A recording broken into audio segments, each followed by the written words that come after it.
kitchens when I was living in Bellingham. Besides doing the music, my day job was always working in a kitchen as a prep cook and uh, doing various things like that. And so Portland has a fairly big restaurant scene here. And so I launched into that and worked for a multitude of different restaurants, kind of trying to find one that I enjoyed and work my way up. I got involved in the beginning of a restaurant here in Portland called Super Deluxe, and it is a burger restaurant. And I worked my way up from line cook to head of restaurant operations for that group, and helped start a couple locations, as well as a sandwich shop here in Portland, Oregon, that still exists called Snappy's. Highly recommended if you're ever in the area. Very good sandwiches. And once the pandemic hit, I had a bunch of extra free time. Obviously, didn't know what to do with wanting to be with, to get involved, talk to friends more, and so podcasting kind of seemed like a perfect avenue in order to talk to my friends, be able to interview people. It's something that I didn't really know that I was interested in, but I found a love for it, and it worked perfectly because my specialty was always recording vocals mainly, and so it's just podcasts are pretty much the same thing.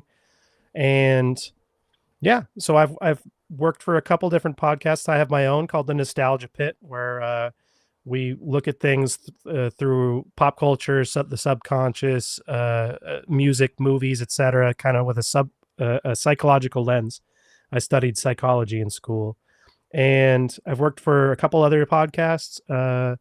One of them called Cinephobe. They do bad movies is pretty much their specialty. There's one called Uncertain Age, where they do movies about people that are either the aging process or over the age of 50.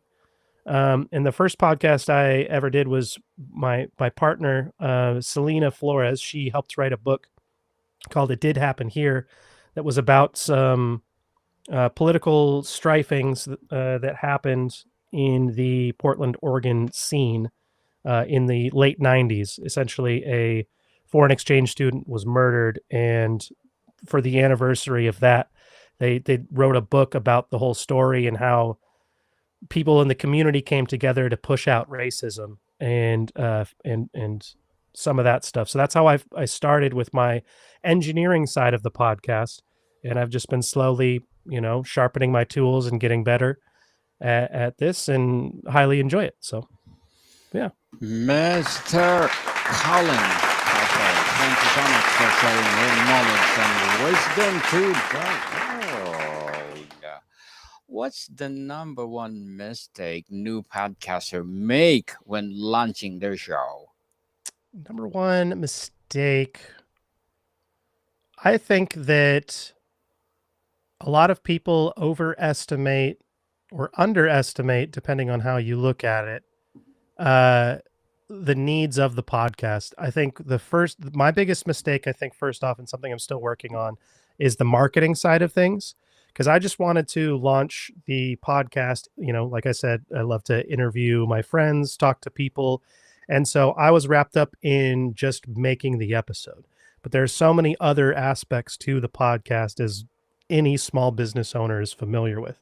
So I think that just getting everything set up, established, and having that social media presence is very important, and it's one of the most difficult things to do. So I think, social media is one big mistake, or one thing that people miss out a lot on. One thing that I notice is, depending on an audio software that tells you that they can do everything for you, like all the mixing and stuff like that, with kind of just a simple click, sometimes that can be a dangerous game. I know a lot of places, like, we're doing this live right now. So when you're doing a live podcast, it's a little bit different because the editing process isn't the same. But a lot of podcasts are edited and put out, weeks after they've been recorded. And so I think that people should take a little bit more time into looking into the actual editing process. That's my specialty, is the spot editing and stuff like that, pulling out all those little plosives, little imperfections in the sound that people, mouth noises, et cetera, et cetera. I have found that there are certain podcasts that I really want to listen to because the content is great and the people are charismatic and everything like that. But if those sounds or those little moments are too much or too overpowering in comparison to the actual product, it can be kind of distracting and cause some subconscious anxiety in the listener. And so that's the one, I guess I'd say, yeah, that's the one thing that is really important. And I think that people could look into a little bit more is rather than just cranking up the compression on a person's microphone, just paying attention to, and cutting out little imperfections and stuff like that. So I think the term is spot Definitely. editing. Yeah. Definitely, imperfection is always there. How do you Hmm. choose the right podcast format for your goals? Um, can you elaborate a little bit? What do you mean by podcast format exactly? Format mean interview, solo, or narrative? Mm, mm. Well, personally, for me, I can do the solo. It's a little bit more, it's just a little more lonely. So I kind of like the interview or in like for my podcast, The Nostalgia Pit, I have a co-host and it's a lot of just banter back and forth. And so you can kind of play off of each other. So I would say that that's probably my favorite of the formats is having another person that you can talk to. Interviews are great as well. You get to know people, you get to experience, learn about experiences from all over the world. And so I'm a big fan of the interview. The solo podcast is difficult. I think it's a lot more difficult than any of the other ones because then all of the content is on you.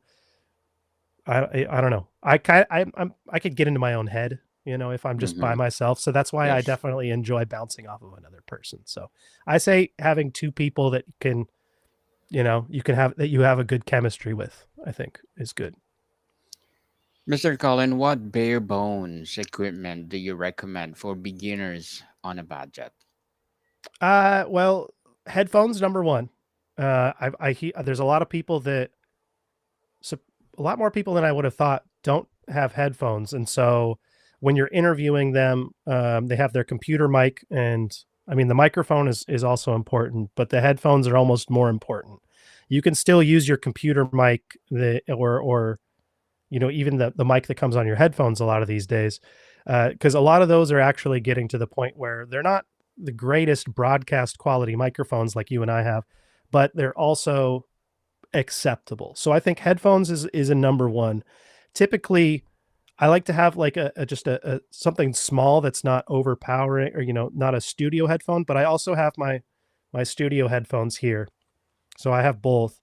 But and then a microphone is good. And personally, I think that spending a little bit more on the microphone is a good investment. I know a lot of people purchase, microphones that say that they can do all the things, but just doing a little bit of research and finding a good microphone is also important. But I'd say those are pretty much your two biggest things, and then just you're gonna have to pay a little bit of money on the back end for the hosting services and things like that. So it's good to beware or be aware that are gonna have to spend a little bit of money, but it's not Yes. too much. Not too much. So let's talk Mhm. about the technical production. So what's your step-by-step workflow for editing and polish episode? Yeah, so my co-host, he lives in Everett, Washington. I live in Portland, Oregon. So we record everything just on Zoom right now. I have been looking into other programs like doing Microsoft Teams or which was formerly Skype. Um, I've looked into Riverside. I've looked into StreamYard a little bit. One of the podcasts that I do editing for and production for does their stuff on StreamYard. But Zoom is a good not too expensive method. If you want to go the free route, you can do Microsoft Teams and you can record everything for free. There's a program called OBS, which a lot of live streamers use, especially for Twitch and things like that. And OBS is a free program you can download and you can record everything on your screen. And using something like Microsoft Teams, you can still have your video aspect too. But so when we're doing it, we record everything on Zoom. Both my co-host and myself, we like to record locally as well, because we've had blips in the past where internet on either their end or my end messes up slightly. And so recording your audio locally and having a digital audio workspace or a DAW is something that's very important to have. Me personally, because of my music background, I use a program called Ableton. And Ableton is great for music production. And so that's what I use. But I know people that use anything from Audacity to GarageBand to QuickTime. Even you can use a bunch of different programs to just record locally from your microphone directly into your computer, and that will take out some of those digital artifacts that can show up just when the signal is being processed as it's being sent. So typically, I will, once the Zoom session is over, I will put those sessions or those files into my Ableton, and then I will match up, just looking at the wavelength, where my local file is in conjunction to the Zoom file, and then I will replace the Zoom audio with our local audio. At that point, I go through and I listen to the whole episode. I cut out any large like ums or pauses or things like that, so you can kind of have that workflow, that comedic correlation, back and forth type of energies. Like my podcast, we do comedic stuff a lot of the time, doing a lot of things in a satirical sense. And so just understanding comedic timing really helps. So sometimes I'll have to grab something when two people are talking at the same time and slide it over a little bit. Excuse me. Sometimes you got to add 1 second or two of time, and then just and then slide things so that they can breathe out. So I go through and I listen to the whole episode and just spot edit the whole thing, cutting out a lot of the little mouth noises. Like when a person opens their lips up, if their lips are specifically dry, there's these little popping sounds I like to take out, because once again, as I said before, it can cause a little bit of unconscious anxiety, and kind of just perturb some people. Some people love ASMR. They love those mouth noises. But personally, I think that it's a little bit distracting. So as I do the spot editing, I'll go through the whole episode. We write our own commercials and do them for fake products. And so rather than just putting a place for a commercial to be put in, I insert the commercials in the session. I expand it all out. I have my intro song, and then I always record my my intro in post production. And just because after I've listened to the whole episode, I know everything that we talk about. I take notes on what we talked about, and then I can write what the intro is for the song, because in our podcast, we go through a bunch of different topics. For example, in the last one, we do a segment called Song Spelunker, where we'll look into the lyrics of a song, not necessarily the music of the song. So we looked into a 1978 song called Don't Cry Out Loud by Melissa Manchester. Looked into that, and but of course we go through a bunch of different topics as well. We talked about dinosaurs and the ozone layer and just all sorts of stuff. So I like to take those kind of notes. I make a spreadsheet for everything that I've talked about. And so I can go and research, like I can just go click find and find out what episode we talked about something in.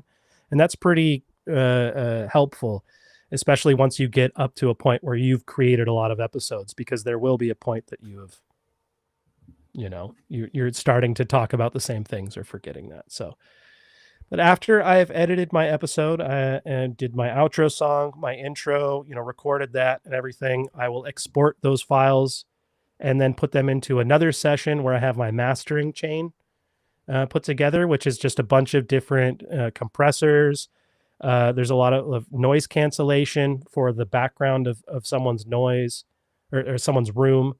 One of the ways that you can do that is there's a lot of pretty good apps these days where you can record or clip a part of a person's recording where they're not talking at all, and there's just that ambient noise that's in the background.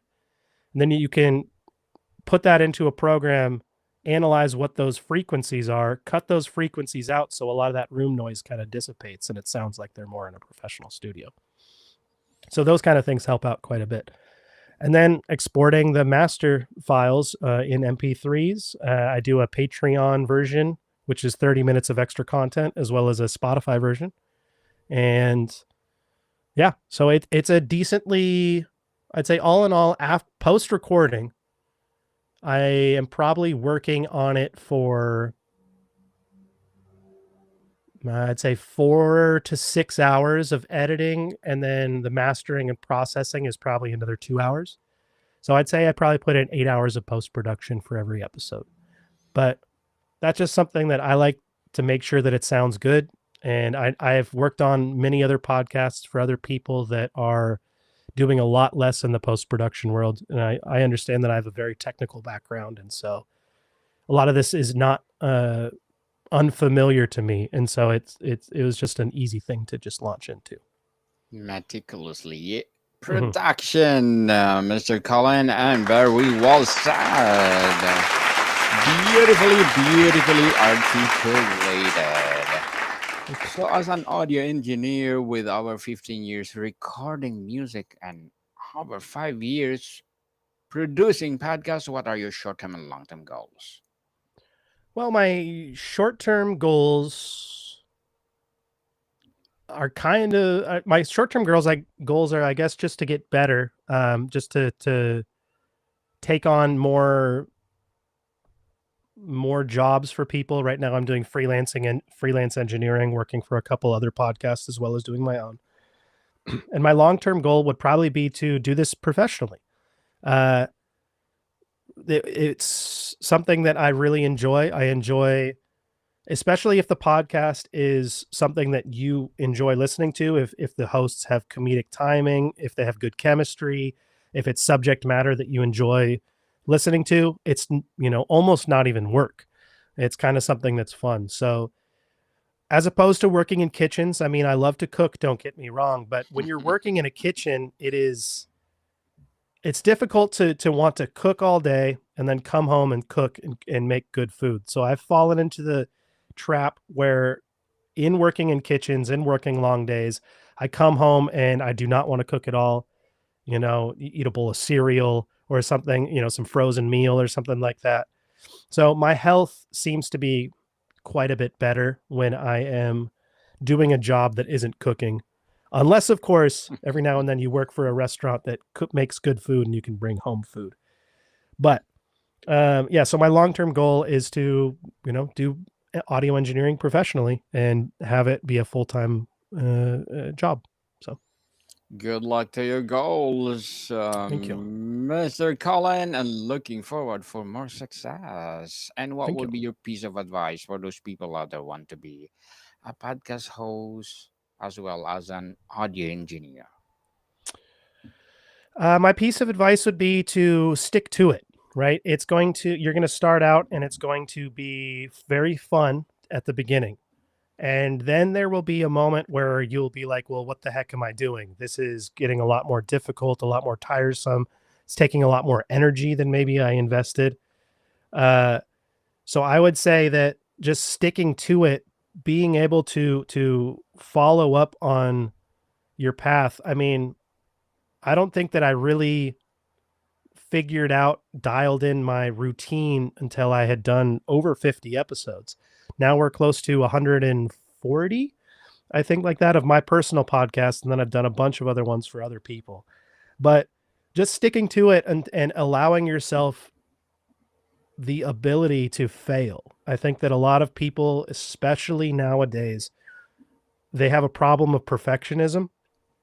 And I mean, I get it. That's especially in America. That is the society that we are stuck in. But allowing yourself to failure is one of the most important aspects of success. And so allowing yourself to mess up, not beating yourself up, those things are very important, and allowing yourself to grow. Definitely grow and grow and grow. That is our aim, people. And thank you for that advice. Can you please recommend a book that influenced your journey or books that influence your journey, Mr. Colin? Yeah. So this book that I have right here, it's called Murder and Mayhem in Goose Pimple Junction. It is written by an author, Amy Metz, and Amy Metz is from Kentucky, if I recall.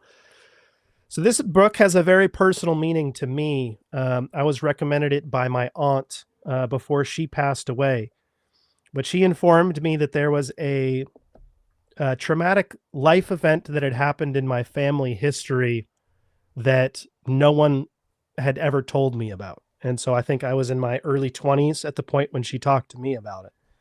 So this book is a fictional book, but it is based on a true event that happened in Kentucky in the 1930s. And the event was a man, he witnessed a bank robbery. He told the police who the bank robbers were because he saw the whole thing. He went to court, stood up in court, testified against these bank robbers, and the bank robbers ended up getting out of prison much earlier than was expected. And they were upset still about being, ratted on. And so they decided to seek revenge and they killed that man. That man was my great grandfather. And so that event had a large rippling effect that has affected my family. And it is something that, in studying psychology and just having an intuition that I guess I was born with, I always noticed this kind of anxiety, this kind of underlying tension, because I suffered from that anxiety as well. And I was always kind of wondering about it. For example, if I go to my family reunion, it's it takes a little while to crack the ice, even though we all know each other and things like that. But what happened was my grandmother and her three siblings, their father was murdered. And then shortly afterward, their mother was shot in the chest, and their grandmother was killed as a trickle down result from after the murder. Essentially, what happened was the brother of my great grandfather, I guess that's great uncle, he professed his love for my great grandmother. She denied him, and he got upset and shot them in the house. And so essentially my grandmother and her siblings experienced a massive amount of trauma. Now this book is fictionalized, as the events surrounding it. So what it is loosely about is a woman, a new divorcee, moves to a small town in the South and moves into a house where she doesn't know, but it's the house of that family, and people are still trying to investigate it. So a bunch of strings come undone, and she starts to learn about this murder, this crime. And yeah, it's a very good book, but it has obviously profound impact on me, just because it is helping to, you know, helping me to understand some of the things that happened to my family and some of the things that they had to go through. And just how it was, in the 30s and 40s, and a lot of people, they don't like to talk about. It's part of the reason I started to study psychology as well, is because I started to understand that there were these things that didn't want to get talked about, and I didn't really understand what they were.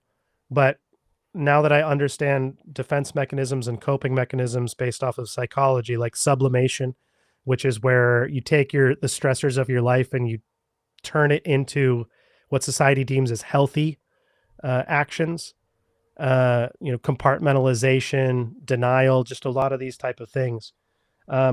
It makes sense that when people experience a massive amount of trauma at a formidable time in their life, that they just try to survive however they can.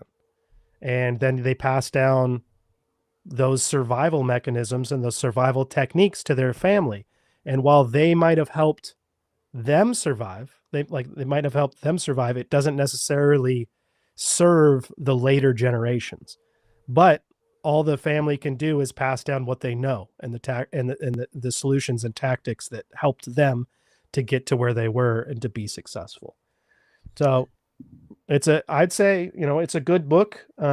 It's well written. The fictionalization is well done, as well as the crime that it's based on is very fascinating. Maybe it's just to me because it is something personal in my life, but I found the book very well. Thank you so much for recommending that book, Mr. Colin. And Mhm. before we wrap up our discussion for today, I'm inviting you to please to listen to my other podcast, people. My other podcast, because my abstract essay is already in fifth season, abstract poetry in second season, and my book 101 review in fifth season too. Comedy 101 in second season, and my food 101 in fifth season as well. Geography 101 in fourth season, and my baby podcast Law 101 and Mental Health 101, Love Letters in third season, and Movie 101 Review and Music 101 in its fourth season, and Science 101 and Sex 101 in its first season. Please listen to them wherever you listen your podcast. Mr. Colin, what's production hack you've learned that save your hours of work? Production hack that's helped me save hours. Learning just key shortcuts. Like when I'm on Ableton, for example, there are things like cut time, add time. Just like really learning your program, learning any of the shortcuts that are developed in it. There's also you know digital Bluetooth or wired mouses that you use for your clicking and everything on your computer. You can get them like gaming mouses that have a lot of different buttons on them, and those buttons you can map to be specific complex key combinations. And if you use something like that, you can actually save quite a bit of time rather than doing command shift X, just all of these little shortcut keys. Shortcut. You could just click a button on your mouse and do all of that, and you can save quite a bit of time if you're doing spot editing and stuff like that. So I'd recommend looking into just really getting to know the program you're working with, and then potentially once you get good at it, getting a gamer mouse. You know. Yes, Mr. Colin Casserd, thank you so much for sharing your knowledge and wisdom to the world. So, can you please invite our listeners to support your podcast, your advocacy, or wherever projects that you're doing right now? Yeah. So if you're listening to this, please, or watching this, please check out the Nostalgia Pit. It's available anywhere you find your podcasts. Our goal is to look at the subconscious, psychology, pop culture, etc., through a hyperbolic and prismatic lens. We do things with a lot of humor and also a lot of seriousness.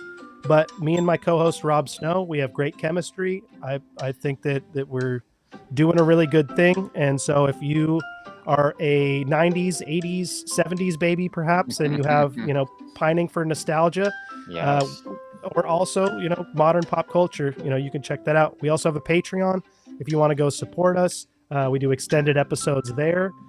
And yeah, if you ever need audio engineering, feel free to contact me through the Nostalgia Pit. So Yes, people, let's support Mr. Colin Casserd, because if you support him, for sure, more and more empowering episodes of the podcast itself, more and more empowering advocacy, and for sure, more and more empowering podcast coaching to come.